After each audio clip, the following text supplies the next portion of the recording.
Hi అండి. జంతికలు recipe అండి.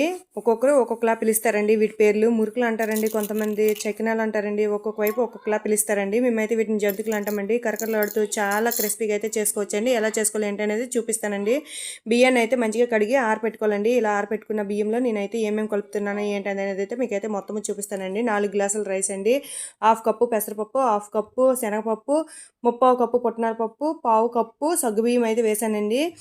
అలాగే జీలకర్ర వేసి కలిపానండి. కలుపుకున్నాక దీన్నైతే నేను పిండి ఆడించానండి. ఇందులో వాము, సాల్ట్, నువ్వులు, పచ్చిమిర్చి పేస్టు వేసి గోరువెచ్చని వాటర్తో అయితే కలిపానండి. కలుపుకున్నాక ఈ ముద్దనైతే చపాతీ ముద్దలో అయితే కలుపుకోవాలండి. కలుపుకున్నాక ప్యాన్ పెట్టుకొని ఆయిల్ అయితే హీట్ చేసుకోవాలండి. ఆయిల్ హీట్ చేసుకున్నాక ఈ ముద్దనైతే కొంచెం గట్టిగా కలుపుకున్నట్టయితే మనకైతే వేగంగా వేగిపోతాయండి. ఆయిల్ కూడా పీల్చుకోవండి పెద్దగా.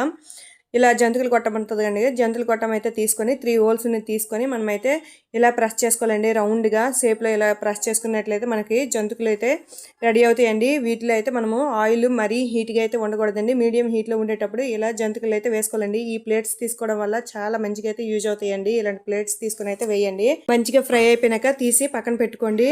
మీకు ఈ వీడియో ఎలా అనిపించిందో చెప్పండి. లైక్ చేయండి, షేర్ చేయండి, సబ్స్క్రైబ్ చేయండి.